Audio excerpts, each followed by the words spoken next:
Туугандар, ассаламу алейкум. 5 күнгөйдү билесиздерби? Бишкек шаарынын Өйдө тарабында абасы таза, салкын Чуңкурчак жайлоосунун жолунда жайгашкан асфальт басылган чоң трассанын жээгиндеги 5 күнгөй конушуга келдик. Бул жактан сиздерге өтө сонун 2 кабаттуу салынган коттедж сатууга коюлду. Биз турган чоң трасса бул Алматинка чоң трассасынын Өйдө тарабы 5 күнгөй конушу.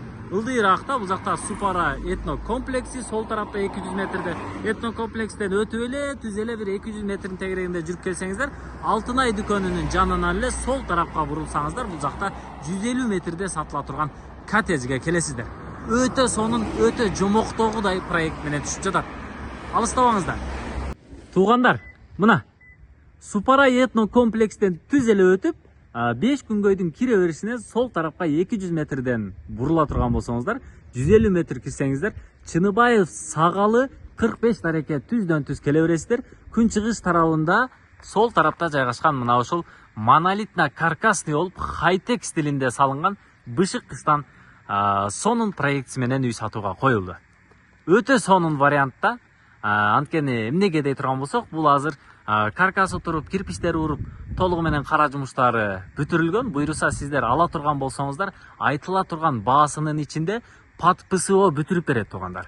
Эми түшүндүрүп коеюн, чегинен бир катар тактап сиздерге айтып өтө турган болсом, бул жер 3,5 сотик жер участкасында жайгашкан, 1480ге 8 болуп салынган хай-тек стилиндеги үй, монолитно каркасный. Биринчи каркас монолити тургузулгандан кийин анан кирпичтери урулган туугандар. Эми пат ПСО бүтүргөн дегенде тетиги бурчтан мына бурчка чейин чек арасы, бул жака дубалдары тургузулат, сүрмө жаңы современный стилдеги дарбазалар коюлат, пульт менен ачып, пульт менен жабып кете бересиздер. Анан эшиктин астына толугу менен брусчаткасы басылат, тетиги фундаменттери, тепкичтери, кругом үйдүн айлана тегерегиндеги фундаменттин баардыгы бул жака гранит таш менен капталат туугандар. Сыртына базальт менен утепление кылып, анын сыртынан сүрөттөрдү дагы кошуп койдук. Бүткөндөн кийинки сүрөттөрү кандай болот? Мына ушундай кылып, сыртын травертин менен тартып, пат ПСО, эшик, терезелерин, ички электромонтаж, шкатурка, шыбактар иштерин баардыгын айтыла турган ценаның ичинде бүтүрүп берет туугандар. Кана, жүрүңүздөр. Бир катар проектин көрсөтөйлү. Бул жак 5 күнгөй конушу, Бишкек шаарынын Өйдө тарабы. Өйдө түз эле чыгып барасыздар дагы Чуңкурчак жайлоосуна барып эс алып, кайрадан үйүңүздөргө түшүп келсеңиздер боло берет. Чыныбаев сагалы 45 дарекке келе бересиздер. Кана жүрүңүздөр. Мына бул көчөсү түз эле 150 метр чыксаңыздар чоң асфальт трассага чыгасыздар. Өйдө Чуңкурчак жайлоосу, ылдый тарапта 200 метрде Супара этно комплекси, андан ары түз эле Алматинкага, Бишкек шаарына түшүп бара бересиздер. Өтө сонун локацияда, абасы таза, салкын жерде жайгашкан. Эми үйдүн астына чейин мына бул жагына бир 2 унаа кенен батат. Мына бул жагы брусчатка басылып, ортодо бир аз жашылдандыруу болот. Бул жакта бир катар, 2 катар жашылдандыруу проект боюнча сүрөттөрүн толугу менен киргизип койдук. Аны дагы видеонун ортосунда көрсөңүздөр болот. Дрон менен дагы азыркы учурдагы абалын көрүп алыңыздар. Мына бул тарабында чек арага чейин 1 метрдин тегерегинде бир аз аралык бар экен. Тетиги жака чейин узундугу мына бул бурчтан 1480, турасы 8 метр болот. Толугу менен таза жилой. Так, 5 бөлмөлүү үй. Эми кире турган болсок, мына бул жерден прихожкасы. Бул жак прихожкасы. Сол тарапта мына бул жагында топка бөлмөсү болот. Бул жакта газ менен жылытуу системасы болот, отоплениясы. Андан сырткары мына бул жерде раковина дагы орнотулат. Бул жака счетчик, электроприборлор бардык жака ушул жака, включательдер, электрошит ушул жака орнотулат. Андан ары түз кире турган болсок, мына бул жакта чоң холл бөлмөсүнө киресиздер. Холл бөлмөсүнө киргенден кийин мынакей.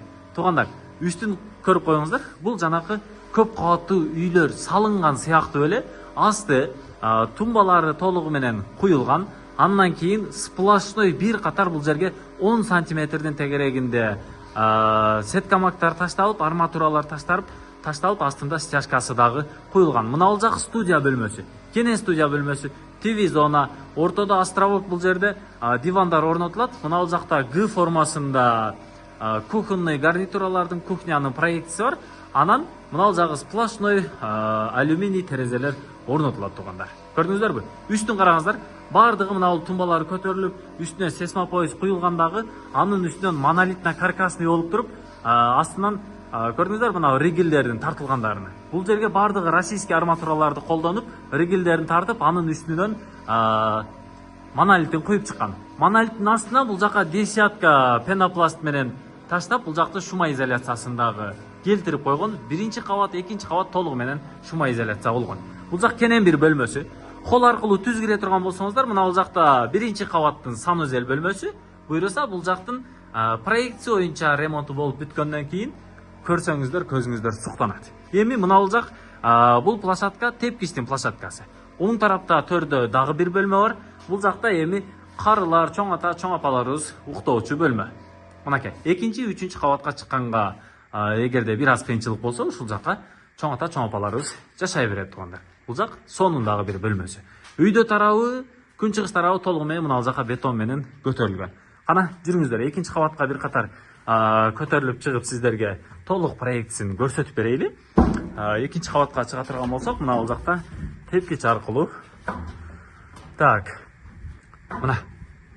Бул экинчи кабаттагы холл, площадка. Сол тараптагы бурчтагы бөлмөгө кирсеңиздер, бул экинчи кабаттын санузел бөлмөсү. Күнчыгыш тарабында мына бул жагында караңыздар. Сплошной бул жакта панорамный вид болот экен да келечекте буйруса. Эми подписоо бүтүргөндө мына бул жактар бардыгы сүрдүрүлүп, тегизделип, тетиги жагынан түп-түз болуп бетондору бардыгы куюлат дагы сиздерге толук шартты жаратып беришет. Айтылган баанын ичинде чек ара тетиги бурчтан мына бул сыртка жаткан анын өйдө тарабына чейин түз келип тирелет. Мына бул күнчыгыш тарабы сплошной алюминий терезелер орнотулат. Мына бул жака сиздер өзүңүздөр көңүлгө жаккандай кылып бул жагыны бөлмөсүн жасап ала бересиздер. Мынакей. Көрдүңүздөрбү? Биринчи кабаттын үстүнө чыктык. Асты монолит, үстү дагы мына ушундай эле монолитно каркасный болуп жасалып, шума изоляциясы жасалган. Андан кийин мына бул жакта дагы бир бөлмөсү бар. Бул жакта детский бөлмөсү. Мынакей. Көрдүңүздөрбү? Бул детский бөлмөсү. Андан сырткары мына бул күн батыш тарабына чыга турган болсоңуздар, мына бул жакта көрдүңүздөрбү? Өтө сонун студия болгон экинчи кабатта балкону менен кошо дагы бир бөлмөсү. Өтө сонун. Мына бул жерге өзүңүздөр жашасаңыздар болот. Батыш тарабында, көчө тарабында кенен чоң балкончосу дагы бар. Тетиги холдон түз эле чыккан дагы бир эшик бар. Мына бул жакта терезе тарабынан сплошной бул жака дагы терезелерди ачылып жабыла турган кылып койсоңуздар, бул жактан дагы балконго чыгып, кенен балконду бул жагынан тосуп, каалагандай дизайнда буйруса жасатып алсаңыздар сонун болот. Кааласаңыздар открытый балкон, кааласаңыздар закрытый, теплый балкон кылып аласыздар. Мына бул кошуналардын үйлөрүн караңыздар. Өтө сонун да. Өтө сонун. Өтө пай-пай үйлөр түшкөн да. Бул өтө Бишкектин өйдө тарабындагы 5 күнгөй элитный конуштарынын бири. Элитный район. Андыктан экрандагы телефон номерлерге чалып байланышасыздар. Эми эң кызыктуу нерсеси бар тугандар. Кааласаңыздар, ушул үйдү алам десеңиздер, алып калсаңыздар, 3-чү кабатындагы кошо тургузуп алсаңыздар болот. Анткени экинчи кабаттын үстү дагы толугу менен монолитно каркасный болуп монолит куюлган. Үстүнө чыга турган болсок, бул жак проекция боюнча азыр терраса болуп жасалган. Мынакей. Так. Мына көрдүңүздөрбү? Террасага чыктык. Эки үй кошо окшош салынган. Бирөөсүн сатат, бирөөсү өзүнө калат. Үйдүн ээси менен кошуна болуп жашайсыздар. Окшош үйдө өтө сонун проектте мына бул үстүндөгү террасасы. Кааласаңыздар дубалын дагы көтөрүп 3-чү кабаттын үстүн жаап ала бересиздер. Кааласаңыздар ушул бойдон калтырып, кошуна тарабын бир аз көтөрөсүздөр, көрүнбөй турган кылып, бой менен бирдей кылып, анан бул жагына проект боюнча бул жакта бассейн, русский баня бул жагында, стулдар орнотулуп, бул жакта эрте менен таңга маал уйкудан туруп чыгып, ушул жакта чай, кофе деген нерселерди уюштуруп отурсаңыздар боло берет. Мына көрдүңүздөрбү? Могу террасанын үстү таза 100 метр квадрат чыгат. Биринчи менен экинчи кабатты кошуп эсептей турган болсок, 230 метр квадрат, таза ичи жилой эсептесеңиздер 220 метр квадраттан бир аз ашыгыраак болуп такалат тугандар. Мына узундугу 14-80ге, турасы 8 метр болгон аянттагы салынган 3,5 соток жер участкасында салынган современный хай-тек стилиндеги үйдүн проектisi менен түшкөн үй сатууга коюлду. Баасы $155.000. Мына ушулган айтылган ценанын ичинде жана биз башында тактап өткөн бардык шарттарын буйруса сиздерге жасап берет. Ички шарттары электромонтаж, шкатулкасын кылып беришет, эшик терезелерди коюп беришет, эшиктин астына брусчатканы сплошной басып беришет. Аны менен кошо короосун тегерегин тосуп, дарбазасын орнотуп, фундаменттин тепкичтерин толугу менен граниттен жасап берет.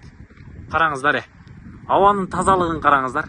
Мелүүн шамал уруп өпкөнү кенен кере дем алыңыздар.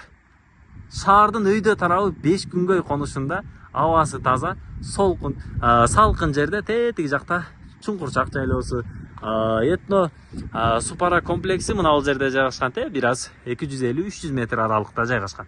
Чоң трассага жакын, бул жактан маршруттук каттамдар менен дагы өтүп кетсеңиздер болот.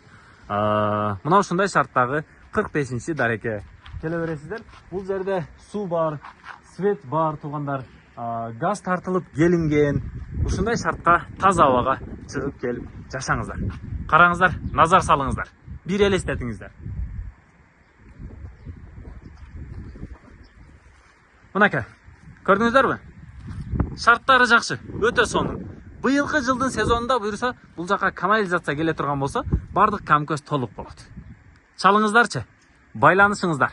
Келечекте ушундай кыялдагыдай үйдү жашаңыздар, алыңыздар. Алып калыңыздар, 3,5 сотик кызыл китеп бардык документтери жайында. Буйруса, алган адамга насип кылсын, берекелүү, көбөйүп, өнүп, өсө турган үйлөрдөн болуп насип кылсын. Саламатта туруңуздар.